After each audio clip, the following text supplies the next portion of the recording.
You're listening to Life Check Yourself with life coach, transformational leader, and dating and relationship badass, Marni Battista. Every week, you'll get the raw truth from top experts and real people on the important life and love issues you want to know about. So, if you're ready to life check yourself in your relationships, your career, and the areas of your life that matter most to you, and you're not afraid to be called out on your, stuff, then you're ready for what's next. Life Check Yourself with Paget Kagy. How to visualize correctly so you can manifest faster. Ladies, welcome. Super excited to share another amazing, powerful woman with you. Today, I have Paget Kagy. Did I say your name right? It's Paget Kagy, but everyone says it wrong. Paget Kagy. Okay. I am so sorry. Paget is a Korean-American actress, writer, and an empowerment coach from my former hometown of LA.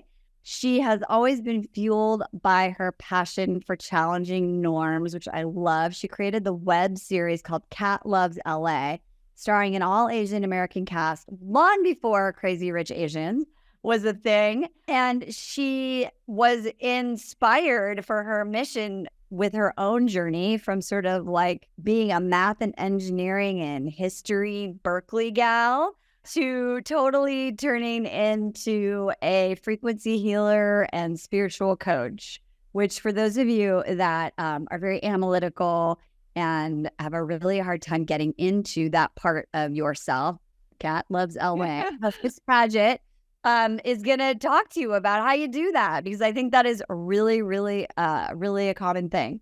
I'm super excited to chat to you about this. So tell me about that. So you're doing the math, engineering, being the top, I'm sure the top and the best and all those things.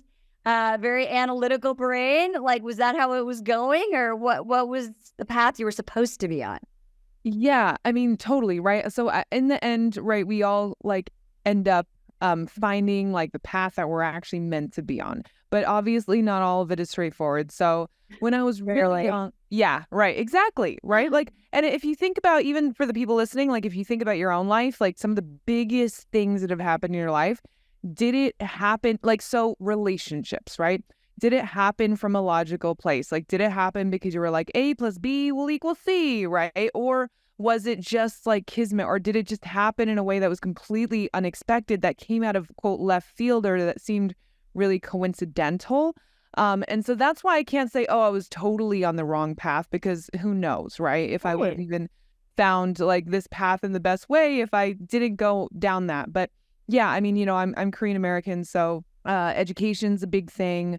Right. I was I was valedictorian in high school. I was hyper focused on just being the perfect student and just doing things the right way, because that to me was what success was going to be, is just doing it the right way. But I was doing that my whole life, really, even though as a kid, I was this weird little kid who loved drawing, loved art. I just kind of put that aside, and I was I'm just going to be an engineer. And then, of course, I get hit with the acting bug out of nowhere in college, while I was actually attending UC Berkeley. And then that led me down a whole other path, right? Graduated, came back down to LA, did the whole struggling actor thing. I had a lot of aha realizations and really tough times doing that. It forced, and see, actually, that's why I'm maybe it wasn't an accident, really, because it forced me to go, what am I doing?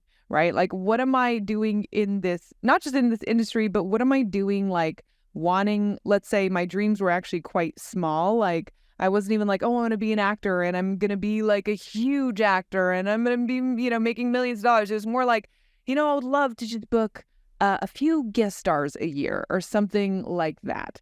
And that really had me face off with a lot of my low self-worth, right? And a lot of the things that, was really just keeping me generally stuck in my purpose, generally stuck in relationships, right? And then, long story very short, I went on 87 first dates in order to actually find my current husband. That was an very, very interesting thing. So all of this kind of all of this trying to figure it out, trying to find myself. Who the heck am I? Am I this logical person?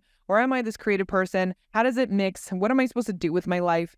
Kind of led me down the spiritual path of asking bigger questions about reality, about myself, how things actually work, what is energy, and that how that impacts your life. And then to where I am like today, right? Which was completely and totally unplanned and not logical at all. Oh, well, I think number one that I really get from this that I want people to hear is that when you're in it, you don't understand that that it's actually a journey, right? Because I think like we get raised up still, because I have kids in their 20s, who still have, despite my best efforts, this paradigm of like, do the right thing, right? Like I have a daughter who went to Berkeley. I have a daughter who's in, biochemistry, like all of those things, right? And I think that it's really hard to understand, number one, that the journey of life is really actually where all the juice is, right? So when you got into that moment, like you're acting, am I an engineer? Am I a creative? Was there one moment sort of that like was a defining experience or question that really helped you to see that there was like a spiritual path, or that it was something sort of deeper than, what's the best thing to do? Well, yeah, because I kept hitting up against first of all, when I really took a step back, I'm like, okay, I know I have potential. I don't know exactly what that is, but I know I do. But why are and it's kind of started here, like, why are my dreams so small? Like, why can't I dream bigger? And that kind of made me go, maybe there's something wrong about that, because it's really true, actually. It's like, how they say that cliche thing where it's like, you gotta shoot for the moon and land, and then you'll land in the stars. But like, I wasn't even shooting for stars, like, right? And so I wasn't getting anywhere. Like, I was very, very, very stuck. And so when you're stuck for too long, like, right, this was like too long, years upon years upon years, I really had to ask myself the big questions of, okay, what is it about? What is it in me? Or what am I doing, right? That is like not aligned. That something's off, because it shouldn't feel this hard. Like, I shouldn't feel like I'm resisting myself every single day. But actually, it took me dating. So I was also dating at the same time, because I was like, oh my God, maybe then I need to find a relationship, and I need to this out. What's the answer? Do you know what I mean? And so I went on those 87 first dates, but in those 87 dates, I think it was like the 82nd date or 85th date, I don't know. I ended up dating this guy for 6 months who turned out to be engaged, and I had no idea that whole time. Right. And so that is like the universe was like, we have to throw something really crazy at you. Right. Or you're not going to, for you to stop. Like if you're not seeing it now, right, after this many years, then like, we got to throw something crazy at you. So I ended up dating this guy who I thought was perfect on paper, who I thought we had a connection. It wasn't really a deep connection, but I didn't know that at the time. And he turned out to, I'm guessing he was a sociopath. I didn't like stick around long enough to find out, but I found out that he was engaged, right? And that is actually what made me go, wow, something is super off, that I am a smart person. Right. How is this, how did that actually happen to me? What is my blind spot? And that's actually when I turned to like the self-development more so, and then like the path and everything, because I'm like, I need bigger answers to this. Right. Like, how do I make sense of this? That, and I believe that life whispers, and when you don't listen, it's 100%. Right. Yes. I feel you. That's happened to me a bunch of times. So let's talk about how you use your intuition, and you really can connect people's blocks and how to release it so that they can maybe not have to get hit over the head with a brick, to get on the right path. What are so let's just talk about relationship to start. So when you think about like an energetic block, how do you define that? What does it mean? And how do some of those things get in our way? For sure. So I call them like energy blocks or energy patterns.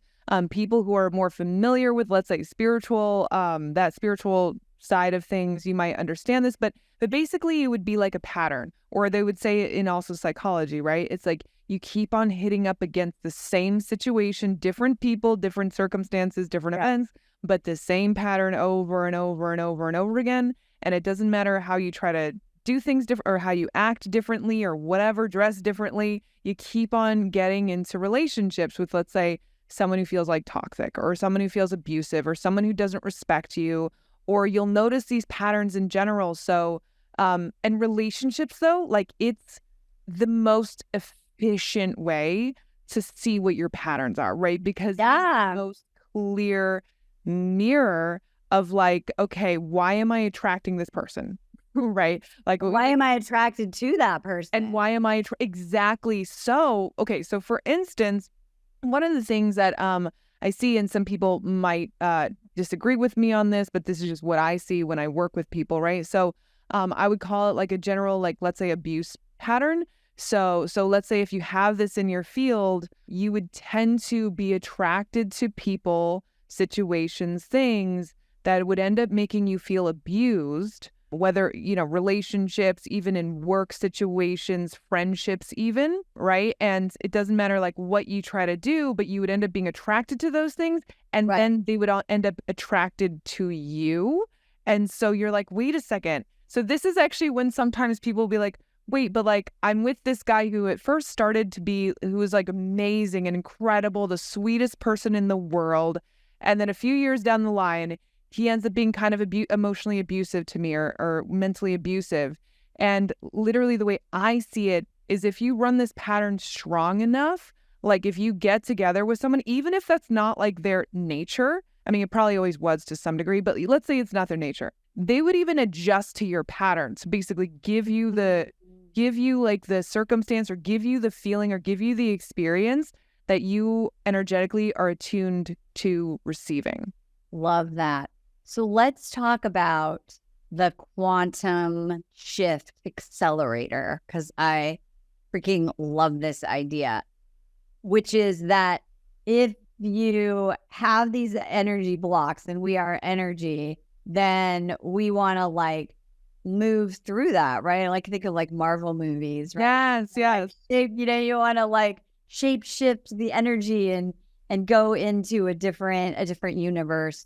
Talk to us about that. What is that?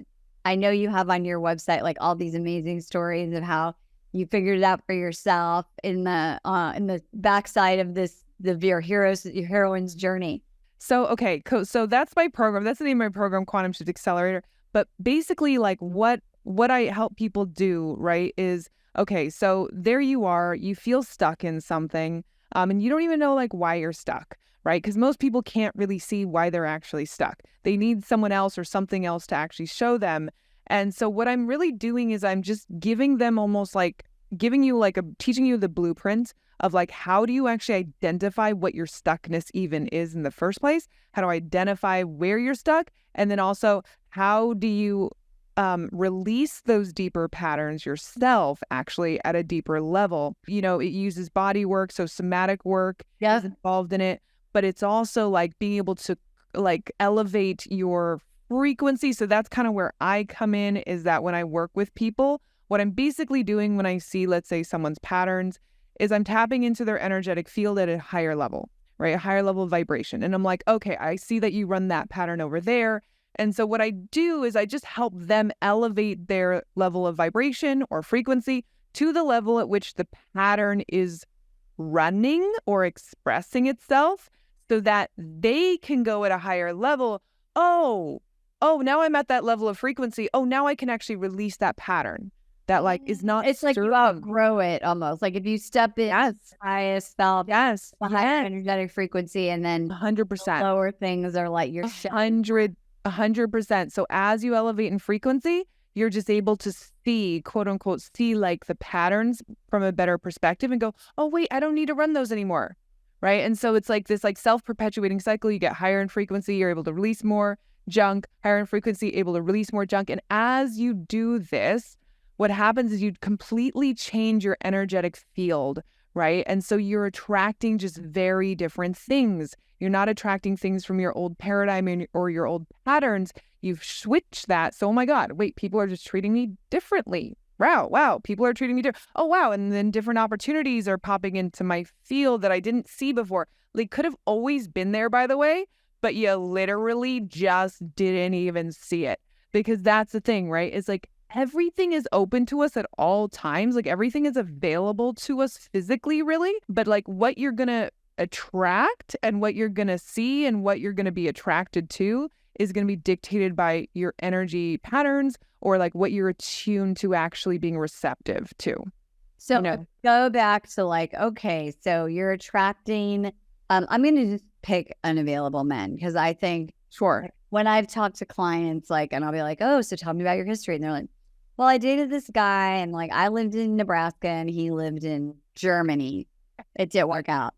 But there's no connection to the next one. The next one, like he was amazing. He lived in my town, but like he was an addict.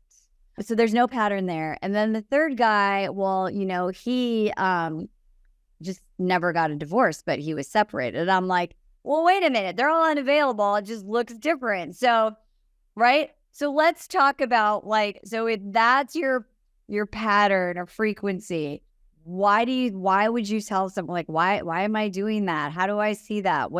How is it serving me? Like, what's the deeper question that you would ask someone who is attracting unavailable people into their life? Such a good question because this comes up so much. First of all, I'm just going to say this one thing. Whether, you believe this or not, it doesn't matter, but I'm just going to tell you what I personally believe is that you like, okay, so it's like your field of consciousness or your field of awareness, right, is aware of so many things that are going on that are beyond your eyes or beyond what you can consciously perceive. So it's literally like if your soulmate or the partner that you're supposed to be with is walking around somewhere, in Nebraska and you're in LA, your higher self like knows that. It's like almost keeping track of everything that's going on. But it's when you are ready to actually have that connection that connection's really just going to come to you. Right. And so that's kind of the free will part of like you being ready, you like letting go of the crap that's making you not ready for it. And so let's say you're attracting a lot of unavailable type of situations, because by the way, that was my situation actually. Okay. And that was and then that led to the guy who was engaged, right? Because it's the same thing. So I would call that usually as a fear of intimacy, right? Which is really just, when it boils down to it, it's really just a fear of seeing ourselves, right? Because everything obviously is a mirror. So if you're being attracted to or you're attracting people who are just not able to commit, it's because at a deeper level, there are usually things within you that you have not accepted about yourself, that you do not want to deal with in yourself, that you haven't come to terms with in yourself, right? This could be anything from like, the traumas and everything, and then the low self-worth connected to it, the non-deserving at a deeper level connected to it. And this could lead us to, because I see this all the time, I'm sure you see this so much, where people then go, okay, I'm going to look perfect. I'm going to try super hard, right? I'm going to get my education. I'm going to get the great job, right? But here's the difference. You're doing all of those things from a place of low self-worth. You're doing all those things to make up for what you are afraid that you are not, as opposed to knowing your worth at a deeper level and then doing those things just because it's an expression of like your worthiness. It's an expression of your inherent value. So that's why two people can look exactly the same, dress the same, have the same job, whatever. One person would attract certain kinds of committed relationships, and another person, it would be harder because at a deeper level, they actually don't want that level of connection. At a deeper level, they're terrified of it because they're terrified of actually seeing themselves. Yeah, no, right. I love this. Okay, so now lots of ladies listen to this and they're like very smart and they're on that success path, and you're like asking people to connect to unconscious, to their feelings, to intimacy.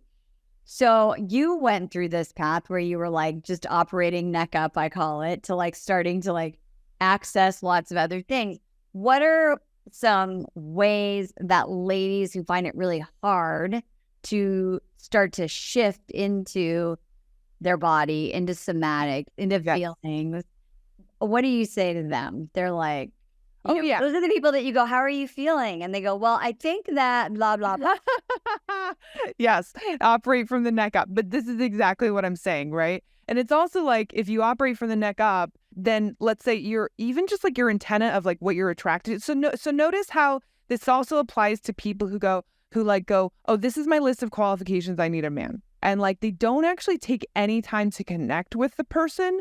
They are just looking at the qualifications. This is what I mean. They're not like, because they're not able to really connect with themselves at a deeper level, they're not able to connect with other people at a deeper level. They're just judging themselves superficially. So of course they judge other people superficially as well.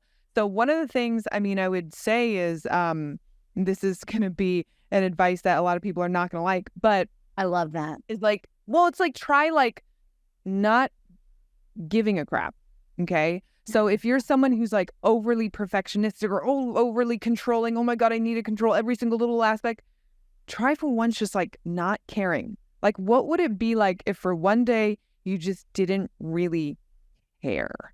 Like, would that, and then I want you to notice if I say that and you're like, oh, that's BS or whatever, or you try to implement it, if that's really difficult for you to implement, then that shows you a place of resistance there too, right? Of like, oh, okay, you don't want to let go of a little control. You don't want to surrender, because to me, surrender is actually a really big part of even just manifesting in general, actually, right? You got to like do the steps, but then let go of the outcome, because it's not about the specific outcome from the specific steps. It's about you doing the steps from a place of worthiness, and then the universe delivers it to you in a way that you can't predict or you can't plan for. At least that's what has happened for me.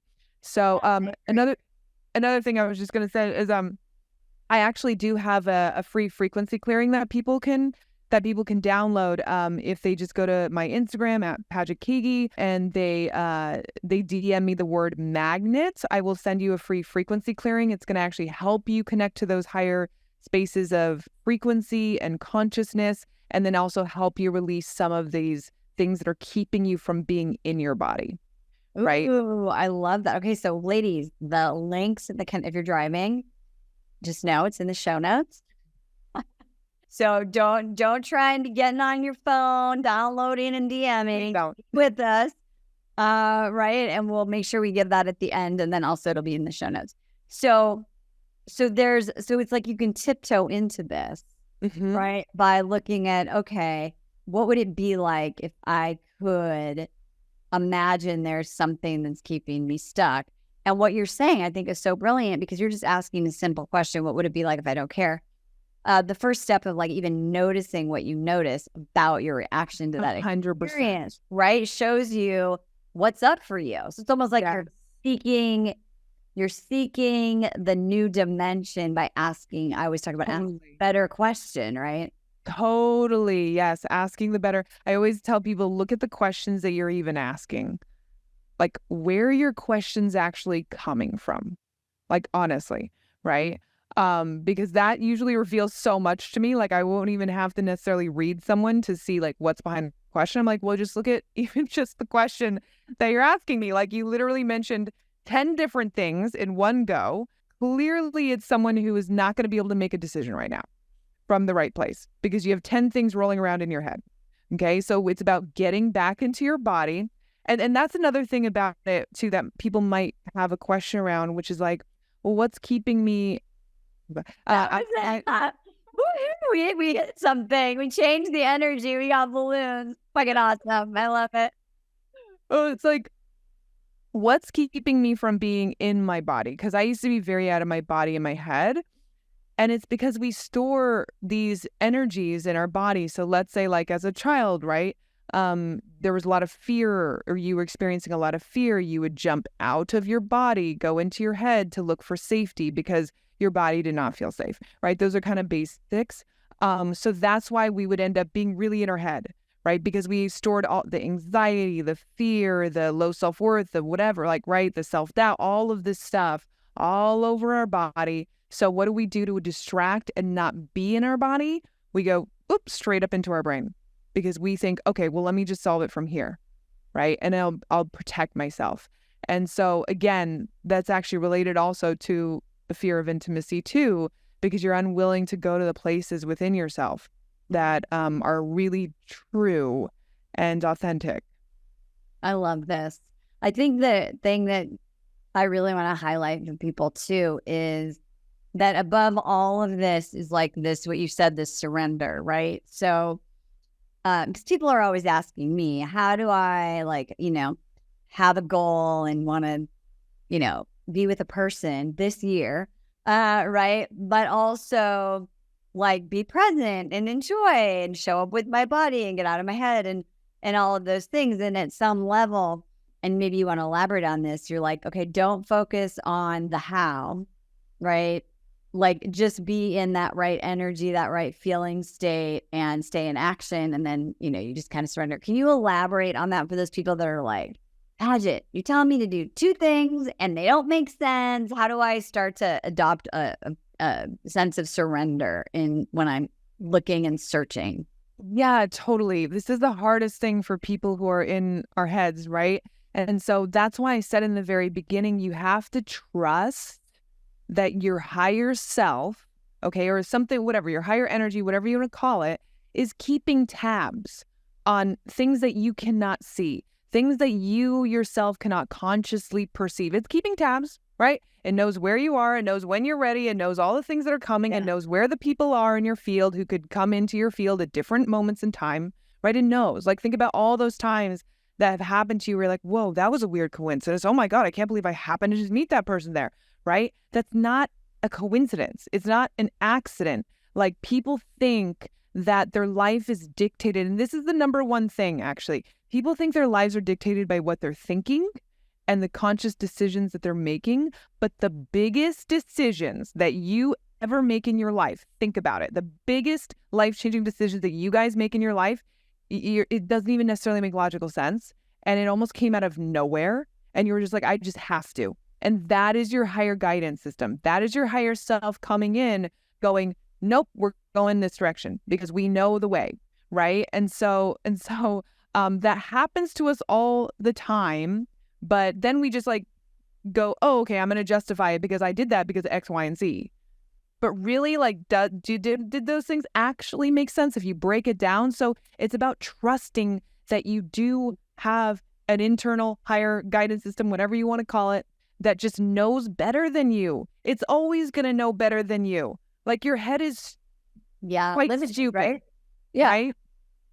Yeah. And so when you can understand, okay, it's taking care of me, and all I have to do is really just, like you said, focus on my energy, focus on being aligned, taking those steps that I know that I should be taking, right? Then you can just let go into the surrender because you know your higher self's watching over you. Like, you know that it knows. And that's the mechanics of sort of the I don't care.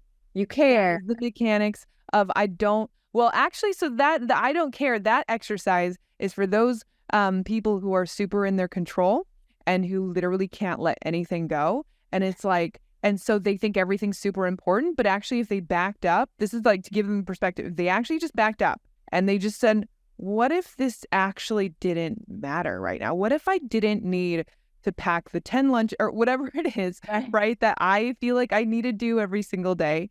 What if I actually didn't do that? Would it be the end of the world? Probably not. All the things. Not. Yeah, exactly. Probably not. It's really just about having that willingness to step into some other sort of possibility, some other way, and saying the way that I'm doing it. Because I know in your story, like for 10 years, you were like trying hard, trying harder. Maybe it's the, people that are really smart. That's like sometimes our greatest enemy, right? Is because we just get shit done. And then we're like, okay, it's gotta be that. It's gotta be that. It's gotta be that. And so it requires a whole different approach, which is scary. It's scary to let go, especially when it's work to a certain extent for most of your life. 100%. The attachment to what has worked to some extent. That is like that. See, that is what's difficult for people who are successful and people who are like really intelligent is they're like, but it's worked for me. But then, right, you got to ask the question, to what degree has it worked for you? Like, to what degree? Like, right? Because if you want to step into a new paradigm, then you're going to have to let go of the old paradigm. You're going to have to let go of what worked before in order to welcome in a completely new way of being and a completely new way of just doing things, right? So yeah, 100%. The attachment, the control, like, yeah.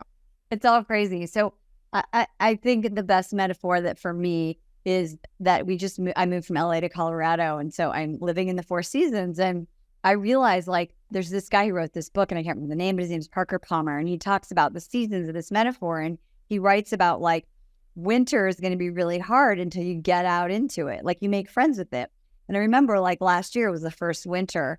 And my husband was like, we're going to go on a hike. And I'm like, well, it's snowing out. He was like, no, it's amazing. We're going to go on a hike. And I was like, okay. So I got all the right gear, and I went out into the winter, and it just dawned on me, then watching spring and summer, and it's so beautiful and how it just changes. And it was like, shit has to die, right? Like those leaves have to fall off. There has to be the winter. There has to be that reflection. There has to be the letting things go, right? Because without the winter, right, we don't make room for anything new to blossom. And so what you're saying so beautifully is, okay, get out in your winter, get on your gear, let it go, let shit die, blow some shit up if you have to, don't care. Even if it's just about like, making sure there's 4 food groups in your kids' lunch every single day. Exactly. Right? What do the other moms think? And then explore it, get out into it. Because you know what? It was super fun. It was like that was like a moment I'll probably never forget for the rest of my life. I was like, this is so cool.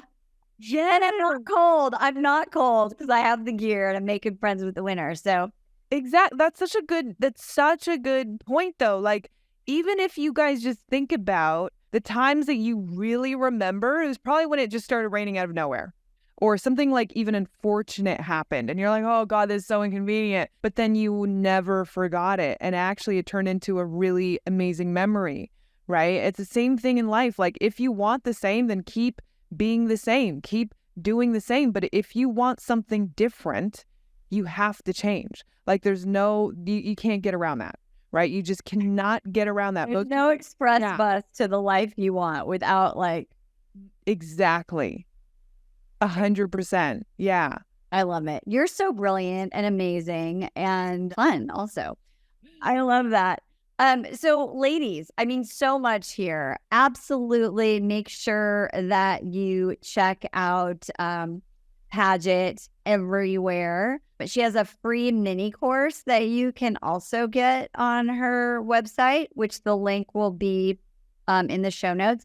And where do they find you on Instagram? Yeah, so you can find me on Instagram at Paget Kagy. It's just my full name. And then you can DM me Magnet, and then I will send you that free frequency clearing. It's just 20 minutes. You don't need to be in a meditative state. It's not a meditation, but just stay in the frequency of it. And you'll just feel like, for those of you who are sensitive to energy, you'll just feel something as you're listening to it. For those of you who are less sensitive, it's still working, even if like you don't feel anything, but just listen to it for 20 minutes, very simple. And then you're going to just start to have a different perspective shift. Something's going to shift within you just by listening. I love that. It's like, you just got to shake the leaves off. They got to come. Exactly. So that you can do your evolution. Work 100%. Oh, so great. Thank you so, so much for being here, Paget. Ladies. So much juiciness here. I saw a really funny meme that was kind of making fun of Frozen, where she goes, let it go, let it go. Yes. Yeah. And it was this girl, it was the same cartoon, but she was like, fuck it all, fuck it all. Oh my God, but isn't that the most powerful moment in your life? Like, who something she was like, I don't give a shit, fuck it all, right? And when you were talking about like, I don't care, and it's like, she's this badass queen, right? And she's like, here's my power, fuck it all. Yes. It's just like a little more fun way to say let it go, because there's wisdom in Disney movies. There's something. 100%. I didn't actually know I could say the word fuck on your podcast, but I was censoring myself. But that's actually literally, it's just sometimes the most powerful thing you could do is just like, fuck it. Like, right? Honestly, using that, like, that frustration with the old way of being to just push yourself into that new concept that you don't even know yet. You don't even know how it's going to be yet, and you're not supposed to until you get there. I love that. And that's an adventure, and that's life. So just Exactly. ladies, so much fun today. Thank you for being here. Make sure whatever you do that you always and forever take responsibility for your own damn life and life check yourself. We'll see you next time. Bye-bye for now. Hey, thanks for tuning into today's show. So if being in an intimate relationship in which you feel 100% seen, heard, and accepted by a high caliber man is a priority for you right now, and you're interested in seeing if you're a fit for working with me and my team at Dating with Dignity, here's what I want you to do. Just head over to DWD VIP, that's D as in dating, W, D as in dating, VIP.com, and book a call to speak with my team. We'll get on the phone with you for about 60 minutes, and you'll get crystal clear on what's stopping you from finding true love right now. We'll also take a look at what you want to create, what you want your whole life to look like when you're able to finally be fully expressed as a woman in a healthy relationship with an incredible guy. And if we can help you get from where you are right now to where you want to be, we will show you the fastest path possible that makes sense for you to do that. We help smart, successful women all over the world solve this one missing piece in their life so they can finally have it all. So to see if we can help you do the same thing, head over to DWDVIP.com. I'm Marni Battista, and let's talk soon.